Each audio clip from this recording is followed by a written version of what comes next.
মোহাম্মদ মোস্তফা নবী সাল্লাল্লাহু আলা তিনি বাদশাহ কামলিওয়ালা তিনি বাদশাহ কামলিওয়ালা মোহাম্মদ মোস্তফা নবী সাল্লাল্লাহু আলা তিনি বাদশাহ মদিনাওয়ালা। ঠিক কিনা বলেন? হযরতে উসমান টপ টপ করে চোখের পানি ছেড়ে কান্দে। আমার মদিনার কামলিওয়ালা নবী আমার মতো উসমানকে রাসূল গানি উপাধি দিলেন। আর ওই উপাধিটা যখন দেওয়া হয়েছিল তখন ইসলামের পক্ষে যেই যুদ্ধটা হয়েছিল এই যুদ্ধের নাম ছিল মুতার যুদ্ধ। এই মুতার যুদ্ধে হযরতে উসমান গানি উপাধি লাভ করেছিলেন। বন্ধুরা আমার, বাবাজিরা, 1000 উট 100 ঘোড়া দেওয়ার পরে হযরতে উসমান আরো পকেট থেকে 1000 স্বর্ণ মুদ্রা 1000 স্বর্ণ মুদ্রা আমার নবীর কদমে নিয়ে হাজির করে বললেন, নবী গো, আমি আপাতত এইগুলা দান করলাম। কি দত? আপাতত। তাইলে বোঝা গেল উনি আরো দান করবেন। ঠিক না ঠিক? হযরত উসমান 1000 উট 100 ঘোড়া দেওয়ার পরেও তিনি বলতেছেন, নবী গো, আমি আপাতত এইগুলা দান করলাম, আমার দান অব্যাহত থাকবে। এই কথা শুনে আমার রাসূল বললেন, উসমান তুমি তো জ্ঞানী হয়ে গেছো। রাসূল যখন এই উপাধি দিলেন সঙ্গে সঙ্গে হযরতে উসমান একটা দান তহবিল গঠন করলেন। একটা দান তহবিল গঠন করে ওনার কর্মচারীদেরকে বললেন, এটা 24 আওয়ার্স এটা ওপেন থাকবে, এটা যেন কখনো বন্ধ না হয়। এটা 24 ঘন্টা এই দান তহবিল ওপেন থাকবে, খোলা থাকবে, দিন নয় রাত নয়। যখনই আল্লাহর বান্দারা এখান থেকে সাহায্য চাইতে আসে এখান থেকে কেউ যেন খালি হাতে না ফিরে। জোরে জোরে কোন সুবহানাল্লাহ। এমন দানশীল ব্যক্তি কয়জন পৃথিবীতে খুঁজে পাইবেন? বন্ধুরা আমার, বাবাজিরা, আমরা এই দেশের মধ্যে দেখবেন বড় বড় শিল্পপতিরা, বড় বড় ধনী ব্যক্তিগুলাও দান করতে গেলে একটু কৃপণতা করি। ঠিক না বেঠিক? না জানি সম্পদ কমে যায়, না জানি সম্পদ কমে যায়। আর আমাদের শিল্পপতিরা দেখবেন টাকা পয়সা হয়ে গেলে তাদের আত্ম অহংকার বেড়ে যায়, গরিবদেরকে তারা আর চোখে দেখে। ঠিক কিনা কম? কিন্তু হযরত উসমান এত ধনাঢ্য ব্যক্তি হবার পরেও বিন্দু মাত্র অহংকার রিয়া জিনার মধ্যে ছিল না। বাজান আমার, বন্ধুরা আমার, হযরতে উসমান রাদিয়াল্লাহু তাআলা আনহু এই দান তহবিল গঠন করার সঙ্গে সঙ্গে আমার রাসূল যখন দেখলেন এটা 24 আওয়ার্স ওপেন, তখন রাসূল বললেন, 2 শ্রেণীর লোক হাসরের ময়দানে সবার উপরে থাকবে, যাদের কপালের মধ্যে নূরে জ্বলজ্বল করবে। কয় শ্রেণীর? সাহাবায়ে কেরাম ডাক দিয়া কই, নবী গো, ইয়া রাসূলুল্লাহ, কারা সেই ভাগ্যবান ব্যক্তিগুলা? এই 2 শ্রেণীর লোক কারা নবী গো? তখন রাসূল বললেন, প্রথম শ্রেণীর লোক হবে হক্কানি আলেম। হক্কানি যারা এলেম অর্জন করবে, যাদের সিনার মধ্যে কোরআনের জ্ঞান হাদিসের জ্ঞান অর্জন করবে, যারা জ্ঞান চর্চা করবে আর এলেম অর্জন করার পরে যারা এলেম বিতরণ করতে গিয়া কৃপণতা করে না, এই সমস্ত হক্কানি আলেমগুলা হাসরের ময়দানে সবার উপরে থাকবে এবং তাদের কপালে নূরে জ্বলজ্বল করবে। তাইলে বাজার আমার, বন্ধুরা আমার, হক্কানি আলেম হওয়ার প্রয়োজন আছে না নাই? এই জন্য আজকে আমি যেই জিনিসটা দেখলাম, আলেম হওয়ার জন্য এই যে মাদ্রাসার ছাত্রগুলা আজকে যে মাথার মধ্যে পাগড়ি নিল, দেখেন এই বয়সের কত ছোট ছোট বাচ্চাগুলা স্কুলে পড়ে, প্রাইমারি স্কুলে পড়ে, কেজি স্কুলে পড়ে, কিন্তু দেখেন এরা ভালো করে সূরা ফাতিহা তেলাওয়াত করতে পারে না। ঠিক কিনা? একটা জেনারেল শিক্ষিত ছাত্র, একটা জেনারেল শিক্ষিত একটা স্টুডেন্ট, সে দেখবেন ভালো করে সূরা কালামগুলা পড়তে পারে না। কিন্তু এই যে ছোট্ট 3টা শিশু, আপনি, আমার মনে হয় এদের বয়স 12-13 হবে, এর চাইতে বেশি হবে না। ঠিক না ঠিক? এর ভিতরেই হবে। কিন্তু এই বয়সে আমরা তো অনেকেই ভালো করে কোরআনের একটা সূরা ভালো করে পড়তে পারি না। কিন্তু দেখেন আলেম হওয়ার জন্য এই ছোট্ট বাচ্চাগুলা আজকে 30 পারা কোরআন ঠুটস্থ, কণ্ঠস্থ, মুখস্থ করে সিনার মধ্যে ধারণ করেছে। কথা কোন? ঠিক না বেঠে? একটুখানি কথা নয় বন্ধুরা আমার, বাবাজিরা। অথচ পৃথিবীর মধ্যে অনেক বড় বড় কিতাব আছে রে, আজ পর্যন্ত কোনো কিতাব A to Z মুখস্থ করে কেউ দেখাতে পারে নাই। ইঞ্জিল বলেন, বাইবেল বলেন, অন্য কোনো কিতাব বলেন, এইগুলা ঠুটস্থ কণ্ঠস্থ মুখস্থ করা সম্ভব হয় না। আপনি সারাটা পৃথিবী ঘুরে 1-2 জন বাইবেল মুখস্থ করেন না লোক পাইবেন কিনা সন্দেহ আছে। অথচ এই আখাউড়া কলেজ পাড়াটা ঘুরে দেখেন, না হলো 10-20 জন কোরআনের হাফেজ খুঁজে পাইবেন। ঠিক না বেঠে? আর গোটা বাংলাদেশের কথা যদি বলা হয়, লক্ষ লক্ষ কোরআনের হাফেজ বাংলার আনাচে কানাচে অনেক মায়ের গর্ভ থেকে সন্তানগুলা জন্ম নিয়া আজকে 30 পারা কোরআন ঠুটস্থ কণ্ঠস্থ মুখস্থ করেছে। কথা বলেন ঠিক না বেঠে? এই জন্য কবি বলেছেন, ও যদি আগুন লেগে ধ্বংস হয়, যদি আগুন লেগে ধ্বংস হয় পৃথিবীর সব বইয়ের দোকান, তবে বিশ্ব থেকে হারাবে না পবিত্র কোরআন, বিশ্ব থেকে হারাবে না পবিত্র কোরআন। ঠিক না বেঠে? হাফেজে কোরআনদের মাধ্যমে এই কোরআন ঠুটস্থ কণ্ঠস্থ মুখস্থ করা সম্ভব হয়। এই জন্য বাজানো আমার মদিনার কামলিওয়ালা নবী বলেছেন, হক্কানি আলেমরা যারা সিনার মধ্যে জ্ঞান চর্চা করবে, এলেম বিতরণ করতে গিয়া কখনো কৃপণতা করবে না, ওই সমস্ত হক্কানি আলেমগুলা হাসরের ময়দানে সবার উপরে থাকবে। মাওলানা মুহাম্মদ ওয়া আলা আলি সাইয়্যিদিনা মাওলানা। আমার বাবাজিরা বন্ধুরা, আজকের এই প্রথম বার্ষিক সুন্নি মহাসম্মেলন ঐতিহ্যবাহী হযরত আলী আসগর শাহ রহমাতুল্লাহ আলাইহি জামি মসজিদ ও মাদ্রাসার উদ্যোগের সম্মেলন হতে পারে। আজকের এই সম্মেলন আমার আপনার কারো জীবনের শেষ সম্মেলন। কথা কোন ঠিক কিনা? কারণ বাবাজিরা, সব কিছুর গ্যারান্টি দেওয়া যায়, মৃত্যুর গ্যারান্টি পৃথিবীর কোনো মুফতি সাহেব মুহাদ্দিস সাহেব দিতে পারে না। মৃত্যুর ফেরেশতা মালাকুল মউত আজরাইল যখন যার সামনে হাজির হবে, একটা সেকেন্ডের অনুমতি কাউকে দিবে না। কথা কোন ঠিক না বিঠে? তাইলে মৃত্যু যখন হয়ে যাবে, আত্মীয় স্বজন ভাই বেরাদ্দ সবাই আমাকে আপনাকে খাটিয়াতে শোয়াইয়া অন্ধকার কবরে যখন শোয়াইয়া দিয়ে আসবে, বলুন তো ওই কবরে কারো সঙ্গী হবে? ওই কবরে কেউ কারো সঙ্গী হবে না। যুবক ভাইয়ের আমার, ওই কবরে যিনি আমার আপনার সঙ্গী হবেন তিনি হচ্ছেন আল্লাহর হাবিব রহমাতাল লিল আলামিন। কথা কোন ঠিক না বেঠে? তাইলে যেই নবী আমার আপনার কবরের সাথী, হাসরের সাথী, মিজানের সাথী, ফুলসিরাতের সাথী, ইহকালের সাথী, পরকালের সাথী, ওই নবীর মহব্বতে দুরূদ শরীফের আওয়াজ আসতে হবে নাকি জোরে হবে? তাইলে দরদ মাখা কণ্ঠে আমার নবীর দুরূদ শরীফ পড়ব, যাতে করে দুরুদে পাকের আওয়াজে দূরের মানুষগুলা কাছে আসে, কাছের মানুষের ঈমান যেন তাজা হয়। এই জন্য সবাই একটু বড় করে আওয়াজ দিয়ে আবারও পড়ুন, আল্লাহুম্মা সাল্লি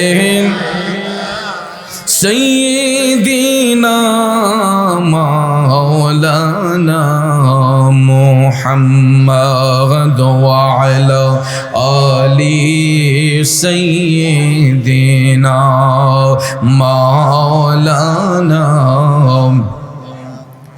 আসুন জীবনের গুনাহ মাফ করার জন্য সবাই আপন আপন কলবের দিকে মুতাওয়াজ্জি হইয়া একটু জবানটা ছেড়ে উচ্চ কণ্ঠে আল্লাহ রাব্বুল আলামিনের জিকিরে মশগুল হইয়া যাই।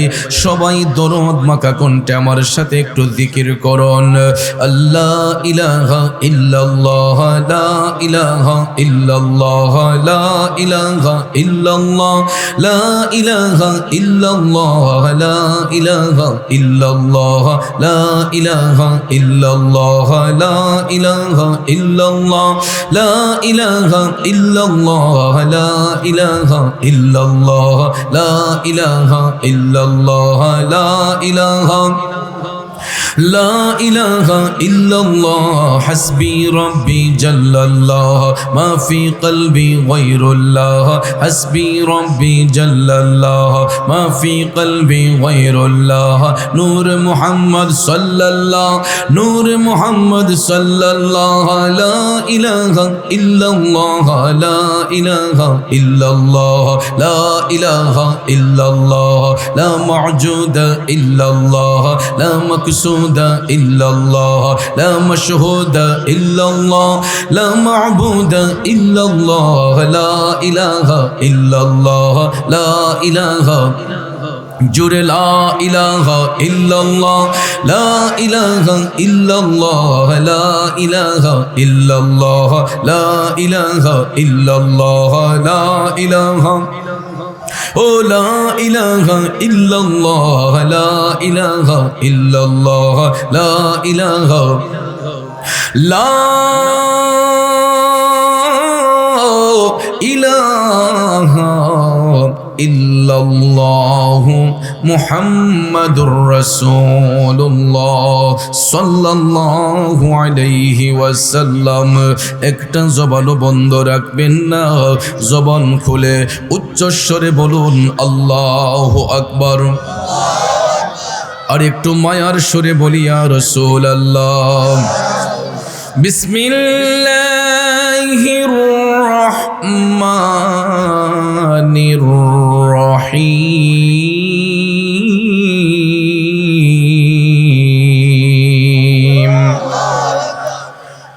আল্লাযীনা ইউনফিকুনা আমওয়ালাহুম ফি সাবিলিল্লাহি সুম্মা লা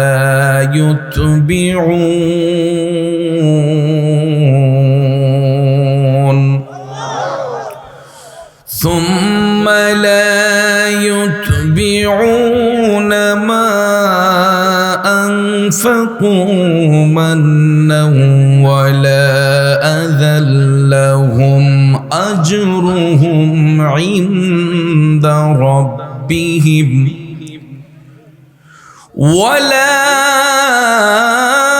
خوف عليهم ولا هم يحزنون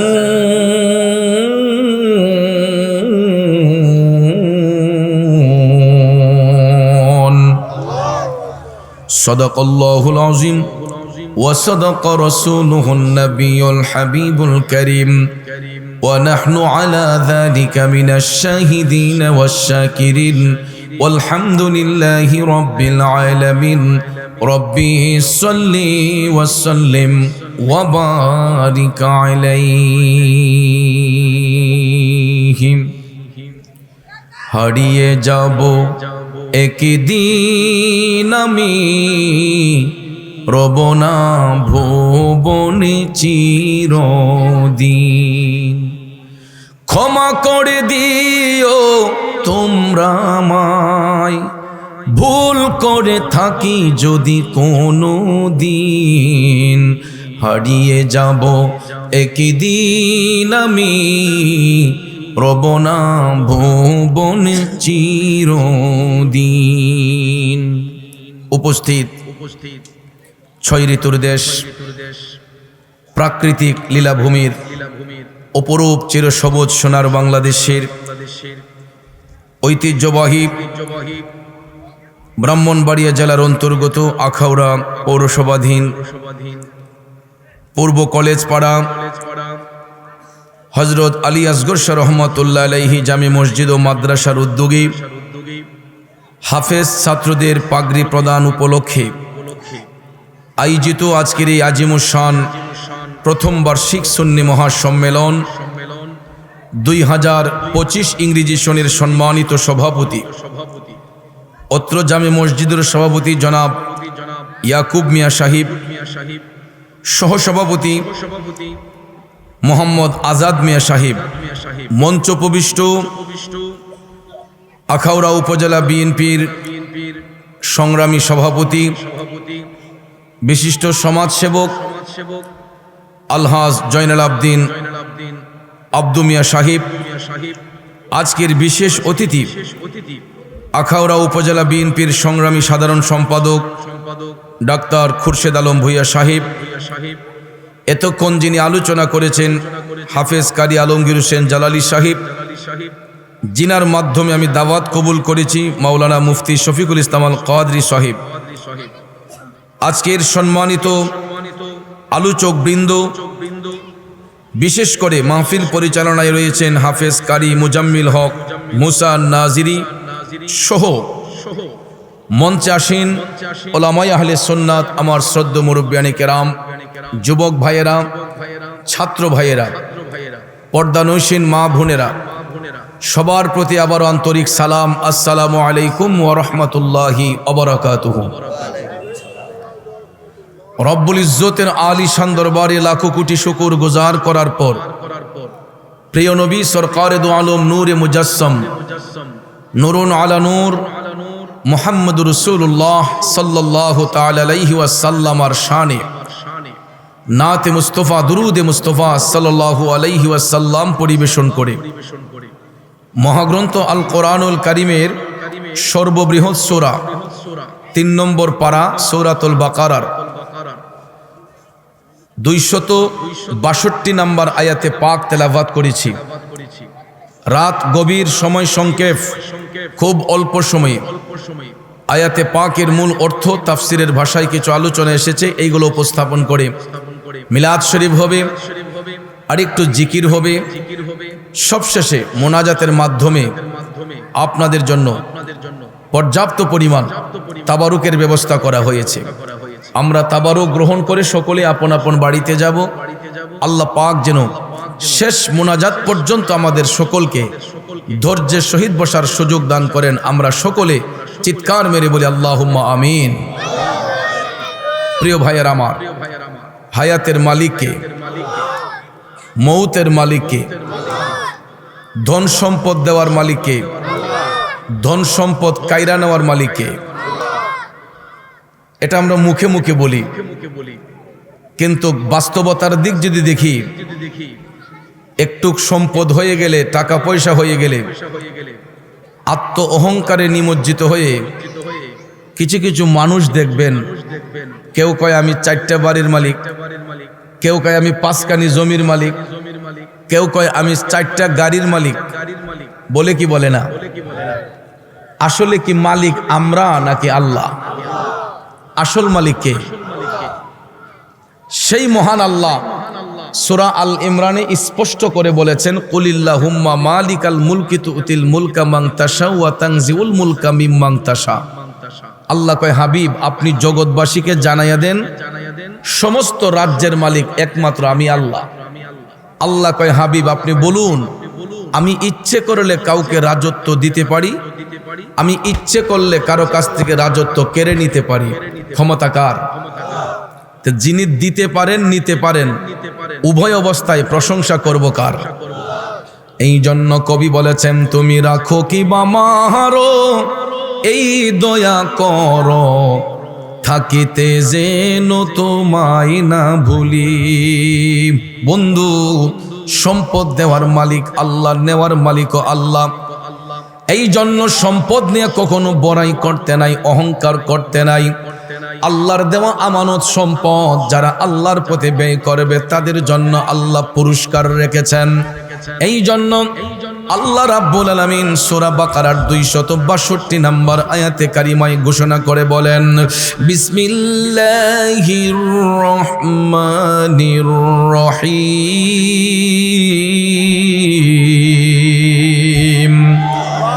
الذين ينفقون أموالهم في سبيل الله ثم لا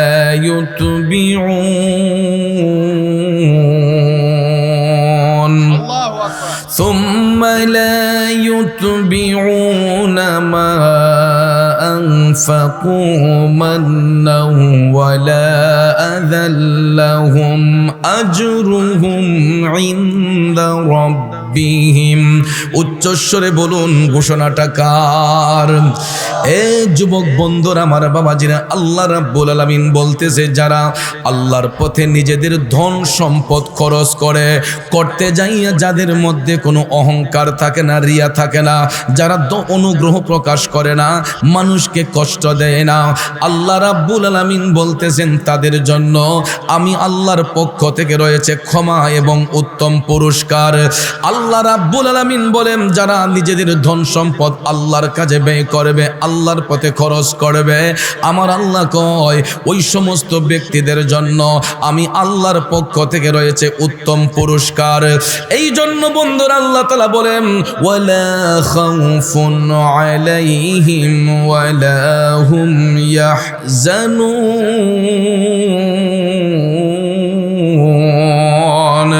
এরা কখনো চিন্তিত হবে না, পেরেশান্বিত হবে না, কারণ ওই সমস্ত ব্যক্তিদের হেফাজত করবেন আল্লাহ। তাইলে বলুন সম্পদ আল্লাহর দেওয়া আমানত, ওই সম্পদ খরচ করব কার পথে? জোরে কোন খরচ করব কার পথে? করলে কি লাভ হবে নাকি লস হবে? এ আখাউড়ার বাবাজিরা, এ নবীর প্রেমিকেরা, কিন্তু আমরা খরচ করব দূরের কথা, সম্পদ অর্জন করার পরে কিছু কিছু মানুষের মধ্যে অহংকার রিয়া চলে আসে। কিন্তু বাজান রে, আমার আল্লাহ চাইলে দিতে পারে, চাইলে আল্লাহ নিতেও পারে, কথা কোন ঠিক কিনা? কারণ সম্পদ নিয়ে যদি বড়াই করা যাইতো, সম্পদ নিয়ে যদি অহংকার করা যাইতো, সবচাইতে বেশি অহংকার করতে পারতেন আমার নবীর প্রিয় সাহাবী হযরতে উসমান যুন্নুরান রাদিয়াল্লাহু তাআলা আনহু, ঠিক না বিঠে? আল্লাহ রাব্বুল আলামিন হযরতে উসমান রাদিয়াল্লাহু তাআলা আনহুকে এত পরিমাণ সম্পদ দান করেছিলেন, তিনি যদি ইচ্ছে করতেন অর্ধেকটা মদিনা শরীফ তিনি কিনে ফেলতে পারতেন, ঠিক না বিঠে? এত ধনাঢ্য ব্যক্তি ছিলেন, এত সম্পদের মালিক ছিলেন, তিনি ইচ্ছে করলে অর্ধেকটা মদিনা শরীফ কিনে ফেলতে পারতেন। আল্লাহ এমন পরিমাণ সম্পদ ওনাকে দান করেছেন। কিন্তু হযরতে উসমান এত সম্পদের মালিক হবার পরেও, এত সম্পদের মালিক হবার পরেও সব সময় আমার মদিনার কামলিওয়ালা নবীর কদমে পড়ে থাকতেন, আমার নবীর গোলামিতে মশগুল থাকতেন। বন্ধুরে, গভীর মনোযোগ। ইসলামের প্রথম যুগে যখন মুসলমানদের সংখ্যা ছিল একেবারে কম, বাচ্চারা তোমরা কথা বলবা না, ইসলামের প্রথম যুগে যখন মুসলমানদের সংখ্যা একেবারে কম ছিল, ওই মুহূর্তে কাফেররা ষড়যন্ত্র করতেছে মুসলমানদেরকে নিধন করবে। নাউজুবিল্লাহ কোন? কাফেররা ষড়যন্ত্র করতেছে মুসলমানদেরকে মেরে ফেলবে। এক পর্যায়ে সমস্ত ইহুদি নাসারারা মিলে এরা ঐক্যবদ্ধ হলো, আমার দয়াল নবীকে তারা কতল করে ফেলবে। কিন্তু ভাইয়ের আমার, বন্ধুর আমার, আল্লাহ রাব্বুল আলামিন এটা কখনো হতে দিবেন না। মদিনার কামলিওয়ালা নবী যখন বুঝতে পারলেন, রাহমাতাল লিল আলামিন নবী যখন বুঝতে পারলেন, তখন রাসূল ভাবলেন না এইভাবে আর বসে থাকলে হবে না। আমার উম্মতের সংখ্যা যদিও কম, এরা আমাদেরকে দুর্বল মনে করেছে, কিন্তু মুসলমানরা কখনো দুর্বল নয়, কথা কোন ঠিক কিনা? রাসূল ভাবলেন যেই কোনো প্রকারে কাফেরদের মোকাবেলা করতে হবে, আর তাদের মোকাবেলা যদি করতে হয় তাইলে তো অস্ত্র শস্ত্রের প্রয়োজন লাগে, কারণ যুদ্ধের ময়দানে তো খালি হাতে গেলে চলবে না, অস্ত্র শস্ত্র নিয়ে যেতে হবে। তখন মদিনার কামলিওয়ালা নবী সমস্ত সাহাবায়ে কেরামকে, মদিনার মুসলমানদেরকে আহ্বান করলেন। আল্লাহর হাবিব সাল্লাল্লাহু আলাইহি ওয়াসাল্লাম সাহাবায়ে কেরামকে যখন ডাক দিলেন, সমস্ত সাহাবায়ে কেরাম ঐক্যবদ্ধ হলেন। লাব্বাইক ইয়া রাসূলুল্লাহ বলে সমস্ত সাহাবায়ে কেরাম আমার নবীর কদমে হাজির হলেন। এ বন্ধুরা আমার, বাবাজিরা, যখন রাসূল আহ্বান করেছিলেন তখন আরব দেশে ছিল গ্রীষ্মকাল। কি কাল? গ্রীষ্মকালে আরবীয়রা অর্থনৈতিক ক্রাইসিসে পড়ে, তাদের হাত পা তখন খালি থাকে, তাদের ফসল জমির মধ্যে থাকে, তখন এই ফসল উঠানোর আগ মুহূর্তটা তারা একটা ক্রাইসিস ভোগ করে। যেমন এটা শুধু আরব দেশে নয়, প্রত্যেকটা দেশে দেখবেন, আমাদের বাংলাদেশেও দেখবেন, একটা সময় ফসল যখন জমিনে থাকে, এটা ধান কাটার আগ মুহূর্তে দেখবেন কৃষকদের হাত খালি হয়ে যায়, ঠিক কিনা কন? অনেক কৃষকদের হাত খালি হয়ে যায়, তখন একজন আরেকজনের কাছ থেকে কিছু ধার করে চলাফেরা করে যে ভাই আমি ধান কেটে তোমার টাকাটা দিয়ে দেব, ঠিক না ঠিক? তো আমার রাসূল যখন ডাক দিলেন, তখন আরব দেশে ছিল গ্রীষ্মকাল, আরবদের অবস্থা তখন শোচনীয় থাকতো, অর্থনৈতিক ক্রাইসিস থাকতো। তখন আমার মদিনার কামলিওয়ালা নবী আল্লাহর পথে খরচ করার জন্য সাহাবায়ে কেরামকে ডেকে বললেন, সাহাবারা রে, ও আমার সাহাবারা, আজকের এই দিনে তোমরা যে যত বেশি আল্লাহর পথে খরচ করবা, হাসরের ময়দানে আল্লাহ রাব্বুল আলামিন তোমাদেরকে দ্বিগুণ পুরস্কার প্রদান করবে। আমার নবীর কথা সত্য না মিথ্যা? বন্ধুরা আমার, দেখেন রাসূল কেমনে উম্মতের ঈমান পরীক্ষা করে। অর্থনৈতিক ক্রাইসিস, গ্রীষ্মকালে আমার রাসূল সাহাবায়ে কেরামকে আল্লাহর পথে খরচ করার নির্দেশ দিলেন। বন্ধুরা আমার, বাবাজিরা, সাহাবায়ে কেরাম পারেন না নিজের জীবনটাকে নবীর জন্য কোরবান করে দিতে। যখন আমার রাসূল ডাক দিলেন, সাহাবায়ে কেরাম যার যার অবস্থান থেকে তারা দান করা শুরু করে দিলেন। কেউ একটা উট, কেউ দুইটা উট, এই রকম একটা দুইটা উট করে, দুইটা উট করে সাহাবায়ে কেরাম নিয়ে মদিনার একটা মাঠে হাজির করতেছেন। এমন সময় দেখা যায় আমার নবীর প্রিয় সাহাবী হযরতে উসমান যুন্নুরাইন রাদিয়াল্লাহু তাআলা আনহু, তিনি মদিনার শিল্পপতি হযরতে উসমান রাদিয়াল্লাহু তাআলা আনহু আমার নবীর ঘোষণা পাইয়া তিনি 1000 উট 100 ঘোড়া মদিনা শরীফের একটা মাঠে নিয়ে হাজির করলেন। কয় হাজার উট? 1000 উট যদি একটা মাঠে রাখা হয়, আপনারা বলুন তো কতটুক জায়গার প্রয়োজন?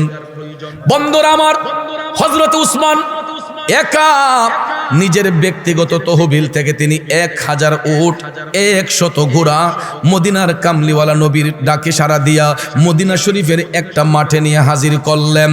দেখা যায় সমস্ত সাহাবায়ে কেরাম মিলে যা দান করলেন, হযরতে উসমান একাই তার চাইতে দ্বিগুণ দান করলেন। হঠাৎ করে হুজরা শরীফের ভিতর থেকে মদিনার কামলিওয়ালা নবী, মায়ার নবী, দয়ার নবী বের হলেন। আমার রাসূল দেখতেছে এক সাইডে কিছু উট কম, আর এক সাইডে 1000 উট 100 ঘোড়া এক সাইডে। রাসূল বললেন, এইগুলা কে দিল, এইগুলা কে দিল? তখন সাহাবায়ে কেরাম ডাক দিয়া কই, নবী গো, আমরা সবাই মিল্লা এইগুলা দান করলাম, আর আপনার উসমান একাই এই সবগুলা দান করলেন। রাসূল কয়, আমার উসমান কোথায়? তখন দেখা যায় হযরতে উসমান নবীজির পিছনে দাঁড়ানো, তিনি সামনে আইসা জোরহাত করে হাজির হয়ে গেলেন। আমার রাসূল ডাক দিয়া কই, উসমান, উসমান রে, তুমি তো জ্ঞানী হয়ে গেছো। সুবহানাল্লাহ। জ্ঞানী এটা আরবি এবং ফার্সি ভাষার সংমিশ্রণে ঘটিত, যার বাংলা অর্থ হলো ধনবান ব্যক্তি। আমার রাসূল হযরত উসমান রাদিয়াল্লাহু তাআলা আনহুর এই দান দেখে রাসূল বললেন, উসমান, তুমি তো জ্ঞানী হয়ে গেছো, ধনী হয়ে গেছো। আপনারা বলুন, রাসূল এই কথা বলাতে হযরত উসমান উনি খুশি হওয়ার কথা না বেজার হওয়ার কথা? অবশ্যই খুশি হওয়ার কথা। আপনারা বলুন, হযরত উসমানের এই কথা শোনার পরে অহংকার বাড়ার কথা না কমার কথা? কিন্তু ভাইয়েরা আমার, বন্ধুরা আমার, রাসূল যখন বললেন, উসমান তুমি জ্ঞানী হয়ে গেছো, হযরত উসমান তখন টপ টপ করে চোখের পানি ছাইরা কান্না শুরু করে দিলেন। কারণ মুহাম্মদ মুস্তাফা নবী সাল্লাল্লাহু আলা, তিনি বাদশাহ কামলিওয়ালা, তিনি বাদশাহ কামলিওয়ালা। মুহাম্মদ মুস্তাফা নবী সাল্লাল্লাহু আলা, তিনি বাদশাহ মদিনাওয়ালা। ঠিক কিনা বলেন? হযরতে উসমান টপ টপ করে চোখের পানি ছেড়ে কান্দে। আমার মদিনার কামলিওয়ালা নবী আমার মতো উসমানকে রাসূল জ্ঞানী উপাধি দিলেন। আর ওই উপাধিটা যখন দেওয়া হয়েছিল, তখন ইসলামের পক্ষে যেই যুদ্ধটা হয়েছিল, এই যুদ্ধের নাম ছিল মুতার যুদ্ধ। এই মুতার যুদ্ধে হযরত উসমান জ্ঞানী উপাধি লাভ করেছিলেন। বন্ধুরা আমার, বাবাজিরা, 1000 উট 100 ঘোড়া দেওয়ার পরে হযরত উসমান আরো পকেট থেকে 1000 স্বর্ণ মুদ্রা, 1000 স্বর্ণ মুদ্রা আমার নবীর কদমে নিয়ে হাজির করে বললেন, নবী গো, আমি আপাতত এইগুলা দান করলাম। কি দত? আপাদত। তাইলে বোঝা গেল উনি আরো দান করবেন, ঠিক না ঠিক?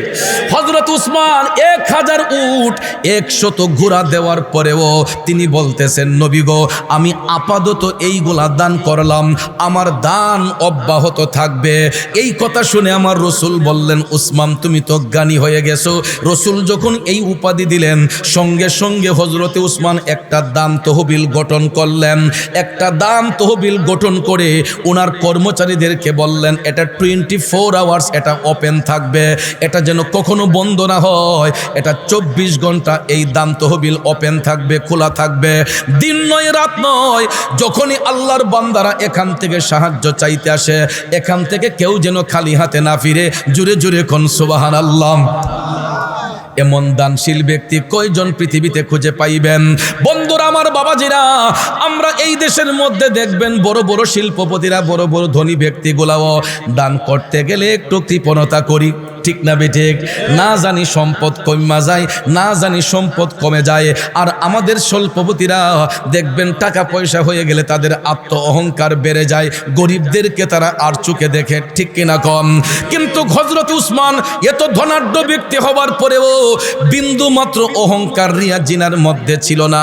বাজান আমার, বন্ধুরা আমার, হযরতে উসমান রাদিয়াল্লাহু তাআলা আনহু এই দান তহবিল গঠন করার সঙ্গে সঙ্গে আমার রসুল যখন দেখলেন এটা 24 আওয়ার্স ওপেন, তখন রসুল বললেন, 2 শ্রেণীর লোক হাসরের ময়দানে সবার উপরে থাকবে, যাদের কপালের মধ্যে নূরে জ্বলজ্বল করবে।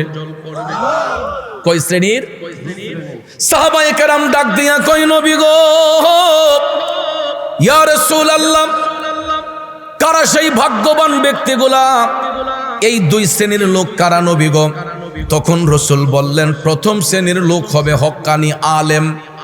হক্কানি, যারা এলেম অর্জন করবে, যাদের সিনার মধ্যে কোরআনের জ্ঞান, হাদিসের জ্ঞান অর্জন করবে, যারা জ্ঞান চর্চা করবে, আর এলেম অর্জন করার পরে যারা এলেম বিতরণ করতে গিয়া কৃপণতা করে না, এই সমস্ত হক্কানি আলেমগুলা হাসরের ময়দানে সবার উপরে থাকবে এবং তাদের কপালে নূরে ঝলঝল করবে। তাইলে বাজার আমার, বন্ধুরা আমার, হক্কানি আলেম হওয়ার প্রয়োজন আছে না নাই?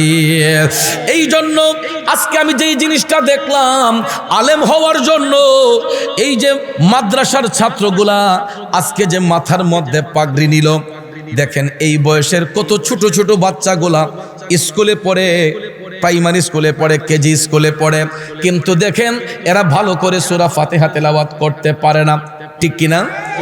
একটা জেনারেল শিক্ষিত ছাত্র, একটা জেনারেল শিক্ষিত একটা স্টুডেন্ট, সে দেখবেন ভালো করে সূরা কালামগুলা পড়তে পারে না। কিন্তু এই যে ছোট্ট 3টা শিশু, আপনি, আমার মনে হয় এদের বয়স 12-13 হবে, এর চাইতে বেশি হবে না, ঠিক না ঠিক? এর ভিতরেই হবে। কিন্তু এই বয়সে আমরা তো অনেকেই ভালো করে কোরআনের একটা সূরা ভালো করে পড়তে পারি না। কিন্তু দেখেন আলেম হওয়ার জন্য এই ছোট্ট বাচ্চাগুলা আজকে 30 পারা কোরআন ঠুটস্থ, কণ্ঠস্থ, মুখস্থ করে সিনার মধ্যে ধারণ করেছে। কথা কোন, ঠিক না বেঠে? একটুখানি কথা নয় বন্ধুরা আমার, বাবাজিরা। অথচ পৃথিবীর মধ্যে অনেক বড় বড় কিতাব আছে রে, আজ পর্যন্ত কোনো কিতাব A to Z মুখস্থ করে কেউ দেখাতে পারে নাই। ইনজিল বলেন, বাইবেল বলেন, অন্য কোনো কিতাব বলেন, এইগুলা ঠুটস্থ, কণ্ঠস্থ, মুখস্থ করা সম্ভব হয় না। আপনি সারাটা পৃথিবী ঘুরে 1-2 জন বাইবেল মুখস্থ করেন না লোক পাইবেন কিনা সন্দেহ আছে। অথচ এই আখাউড়া কলেজ পাড়াটা ঘুরে দেখেন, না হলো 10-20 জন কোরআনের হাফেজ খুঁজে পাইবেন, ঠিক না বেঠে? আর গোটা বাংলাদেশের কথা যদি বলা হয়, লক্ষ লক্ষ কোরআনের হাফেজ বাংলার আনাচে কানাচে অনেক মায়ের গর্ভ থেকে সন্তানগুলা জন্ম নিয়া আজকে 30 পারা কোরআন ঠুটস্থ, কণ্ঠস্থ, মুখস্থ করেছে। কথা বলেন ঠিক না বেঠে? এই জন্য কবি বলেছেন, ও যদি আগুন লেগে ধ্বংস হয়, যদি আগুন লেগে ধ্বংস হয় পৃথিবীর সব বইয়ের দোকান, তবে বিশ্ব থেকে হারাবে না পবিত্র কোরআন, বিশ্ব থেকে হারাবে না পবিত্র কোরআন, ঠিক না বেঠে? হাফেজে কোরআনদের মাধ্যমে এই কোরআন ঠোঁটস্থ কণ্ঠস্থ মুখস্থ করা সম্ভব হয়। এই জন্য বাজানো আমার মদিনার কামলিওয়ালা নবী বলেছেন, হক্কানি আলেমরা যারা সিনার মধ্যে জ্ঞান চর্চা করবে, এলেম বিতরণ করতে গিয়া কখনো কৃপণতা করবে না, ওই সমস্ত হক্কানি আলেমগুলা হাসরের ময়দানে সবার উপরে থাকবে। তারপরে রাসূল বলেন দ্বিতীয় শ্রেণীর লোকগুলা হবে তারা যারা আল্লাহর পথে মুক্ত হস্তে দান করে, যারা আল্লাহর পথে খরচ করে, খরচ কইরা যারা কৃপণতা করে না, অহংকার দেখায় না, ওই সমস্ত রিয়া মুক্ত অহংকার মুক্তকারী দান যারা করে, ওই সমস্ত দানকারীদেরকে হাসরের ময়দান আল্লাহর ঘর মসজিদে করবেন দান। আল্লাহ যেন রোজ হাসরে বাড়াইয়া দেয় ইজ্জত সম্মান। জুড়ে জুড়ে কোন মারহাবা। এ বন্ধুরা আমার বাবাজিরা গো, মুরব্বীরা কথা বলে যার বংশে করছে দান সেই জানে দানের বিধান। আজকে দানের ফজিলত নিয়ে আলোচনা করলাম, এই জন্য আমি দেখলাম এই এলাকার দানকারীদের উৎসাহটা আমার কাছে মনে হচ্ছে যদি আমার দয়াল নবীর জামানায় আমরা থাকতাম গো, কলিজাটা ছিঁড়ে আমরা আঙ্গার করে দিতাম, ঠিক না বেঠে? এই জন্য ভাইয়ের আমার কবি বলতেছে, জন্ম আমার নবীর যুগে হলে কেমন হতো, জন্ম আমার নবীর যুগে হলে কেমন হতো, দুনয়নে রাসূল পাক দেখিলে কেমন হতো, জন্ম আমার নবীর যুগে হলে কেমন হতো। আসতো ভেসে হযরতে বিলালের মধুর আযান, আসতো ভেসে হযরতে বিলালের মধুর আযান, সেই আযানে ছিল এমন প্রেম মুগ্ধ রহমান, জন্ম আমার নবীর যুগে হলে কেমন হতো। একটা নবীর প্রেমিক শাহ আলম ভূঁইয়া সাহেব নবীর প্রেমে পাগল হইয়া, জনাব শাহ আলম ভূঁইয়া সাহেব আব্বা আম্মা সিদিমাই, আমার মতো বাবা হারা এতিম জনাব শাহ আলম ভূঁইয়া সাহেব তাকাইয়া দেখো রে, দাড়ি গোলা পেকে গেছে, বয়সটাও কিন্তু মোটামুটি কম না, এরপরও এই বয়সে গিয়া গড়ে গিয়া মুখটা বইরা আম্মা কইয়া ডাকতে পারে। দাড়িটা যদি পাইকাও থাকে, মার কাছে গেলে তো এখনো ছোট্ট শিশু, মার কাছে গেলে তো এখনো ছোট্ট শিশু, কথা কোন ঠিক কিনা?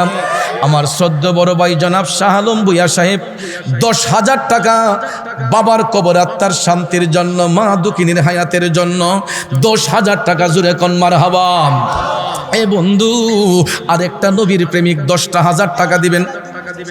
জনাব আলাউদ্দিন মাস্টার ভাই সবার কাছে দোয়া চাই, 10,000 টাকা করবেন দান। আল্লাহ যেন রোজ হাসরে বাড়াইয়া দেয় ইজ্জত সম্মান। জোরে কোন মারহাবা, আর একটু জোরে কোন মারহাবা। এই বন্ধুরা আমার বাবাজিরা, একটা বরকতি হাত উঠাইয়া বলবেন, হুজুর আমার আব্বা অসুস্থ, হুজুর আমার আম্মা অসুস্থ, আমি আল্লাহর ঘর মসজিদে 10,000 টাকা দিব। সোহাগ মিয়া ভাই সবার কাছে দোয়া চাই, আব্বা আম্মা সিনি ভাই, মা বাবার হায়াতের জন্য, সোহাগ মিয়া ভাই পরিপূর্ণ শেফার জন্য, মা বাবার নেক হায়াতের জন্য আমার সোহাগ মিয়া ভাই 10,000 টাকা আল্লাহর ঘর মসজিদে করবেন দান। আল্লাহ যেন রোজ হাসরে বাড়াইয়া দেয় ইজ্জত সম্মান। জোরে কোন মারহাবা। ওয়ালাইকুম আসসালাম। হাজি ইয়াকুব মিয়া সাহেব, কলেজ পাড়া বাড়ি। হাজি ইয়াকুব মিয়া সাহেব নবীর প্রেমে পাগল হইয়া আল্লাহর ঘর